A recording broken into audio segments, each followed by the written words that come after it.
what just happened there? I'd like to share with you a little framework that helps us understand the different choices. Scott Tate, good morning. We're gathered here at the White House for a very unique opportunity to take part in an extremely historic event, blah, blah, blah.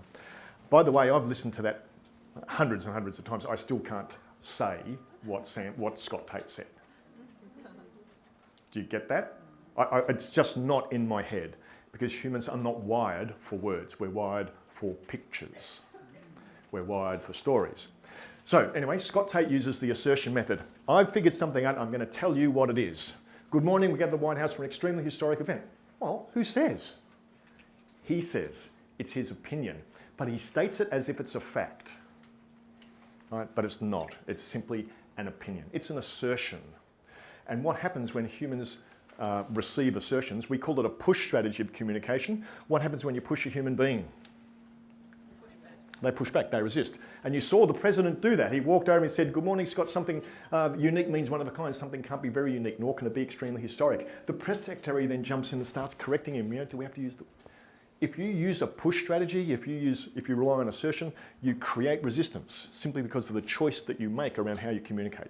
Sam Seaborn, on the other hand, used the story version, where he talks about moments, events, and he describes events that happen, and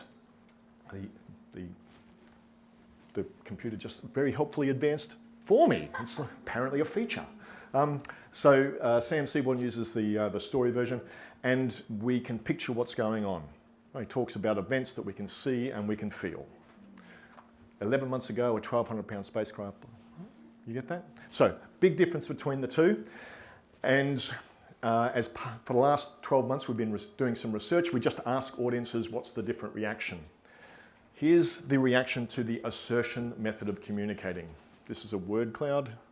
The bigger the word, the more frequent the response. The most frequent response is, in fact, all right, yell out some of the things on your sheets for Scott Tate. Disinterested. Disinterested. Stayed. Vanilla, love it. Predictable. Predictable. Uninspiring. Uninspiring. All right, so you get it. So, just unblank that. If you are communicating, this is not the response you want to your messaging. Am I right? It's a very, it's kind of, that's not what you're after.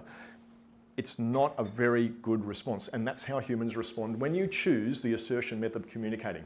Here's the response, or in fact, shout out some of your responses to the Sam Seaborn. Engaging, emotive, inspirational, a journey, sensational. All right, so here you go. So this is over 1,000 senior executives in business. All right, this is how business people react to those different styles of communicating.